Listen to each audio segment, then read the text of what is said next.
What's up everyone, Brandon here with another installment of Ask Gearist. Since it's wintertime right now, mainly in the northern hemisphere, if you're someone like me who spends a lot of time outside, it's really important to be aware of frostbite. Frostbite can happen when you're outside exposed to extreme temperatures, particularly exposed skin. But what is frostbite? Well, just like water or any other liquid can freeze at a certain point, so can the tissues of your skin. How quickly frostbite sets in really depends on the conditions with which you're dealing. Things like wind or moisture or temperature itself. But in truly frigid temperatures, frostbite can set in as little as 5 minutes. Today, we're going to be looking at the diagnosis or symptoms of frostbite, how to treat frostbite if it does happen, and how you can prevent it. So let's get started. First, there are three basic stages of frostbite. First, there's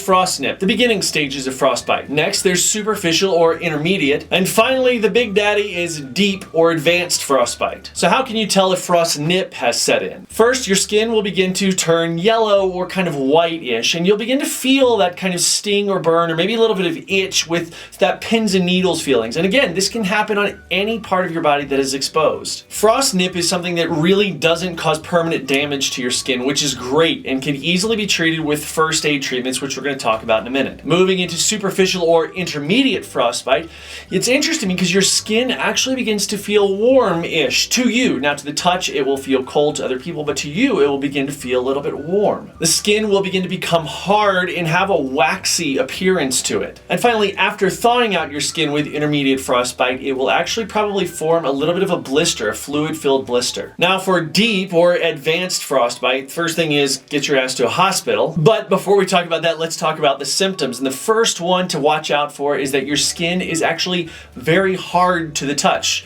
You know, because it's frozen. The skin will begin to darken, particularly after it's been thawed, and you'll see blue or black blisters appear. Also in this stage, the joints and muscles that underlie the affected areas may actually stop working as well. Interestingly enough, people that have advanced frostbite can kind of be unaware of it because the area which is really affected by this condition, you really can't feel it anymore. So that's why if you're with somebody, it's important that they know to keep on the lookout for frostbite symptoms as well. So how do we treat frostbite? The first thing is to get someplace warm, or at least warmer. If you're out in some backcountry situation, you want to get into a tent or other sort of shelter. You want to get yourself into a sleeping bag or what have you, basically to generate a warmer environment around your body. Do not rub or massage the area that is affected, because if it is frozen, you can actually wind up damaging the skin really badly. Most of us have the instinct to put our skin under some sort of water when we begin to feel like this, but here's a tip. Do not put your skin under hot water. The reason for this is because hot water, when you have kind of an impeded sense of touch, you're not going to be able to feel how hot it is.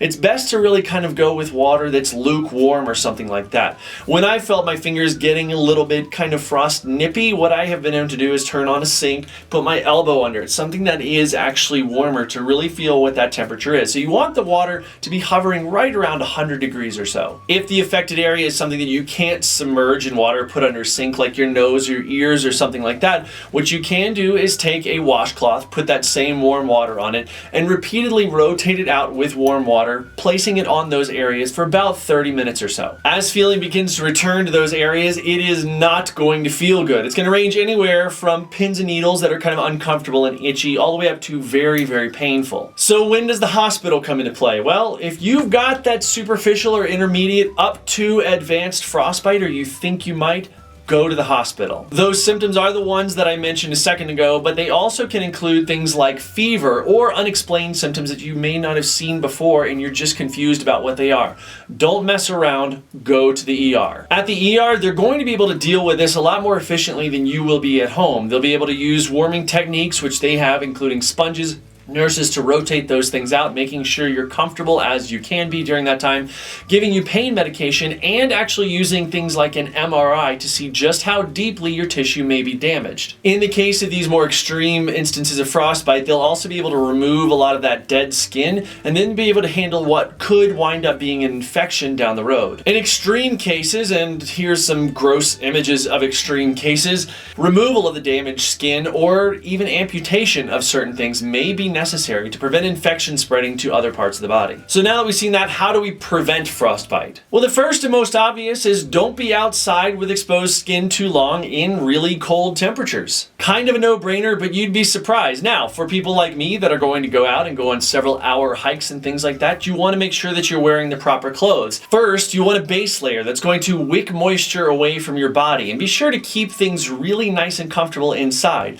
Then you want kind of a mid layer that's going to help trap that air in, and then an outer layer, maybe an insulating layer, something like a down jacket, and then maybe even a shell. Each of these layers is going to serve to hold air in and really insulate the body, creating a multi-zone insulation unit. Another biggie is to keep moving. Now, of course, this is going to generate heat with your body, but there's a balance here. You don't want to begin to move so much that you begin to sweat. And the reason for this is that moisture is a great conductor of heat in both directions and will pull that heat away from your body. So keep moving, but don't move so much as to get sweaty. Really keep it right on that line. Also, if you do get sweaty, particularly in places like your hands, your head, right up against your core, and your socks, basically everything that's a base layer there, be sure to try to swap those areas out or get rid of those clothes as soon as you can and get into something dry. The next thing is to use headwear, whether it's a headband or a hat like this guy that fully covers your ears. Now, why is that? Well, it's because your ears are actually pretty thin and air can go on both sides of them. So much like a bridge that freezes before the rest of a roadway, your ears can easily become frostbitten more quickly than other parts of your body. Now, for your hands, if you can, wear mittens instead of gloves. Why is this? Well, the collective heat of your hand inside a mitten, basically you've got 4 fingers generating heat, and if you pull that thumb out of the thumb hole and kind of get it in there as well, you've got your whole entire hand generating heat in one space, which is a lot more efficient than having each finger be separate and having those fingers trying to generate heat on their own. And finally is to keep an eye out for signs of frostbite yourself and have others do it for you and you do likewise for them. The reason for this, again, is because you might not notice the onset of these symptoms. So others looking out for you and you looking out for others is really going to make sure that you're seeing everything that's going on and you can address things as quickly as possible. Now, don't go anywhere. We've got a question for you guys, but first, don't forget to like and favorite this video and share it with your friends. Also, if you've got a question for Ask Gearist, please send an email to info@gearist.com or just leave a comment down in the comment section below. And now for our question for you guys. Have you ever had real, true frostbite? If you have, we want to hear about it. Leave a comment down in the comment section below. Thanks guys so much for spending a few minutes with us today on this episode of Ask Gearist. Please be sure to subscribe to all our social media outlets, which you can see right here, including subscribing to this YouTube channel, which you're watching it on. As always, please feel free to drop us a line. Visit gearist.com. We'd love to hear from you guys. And once again, thanks so much for watching. We'll see you next time.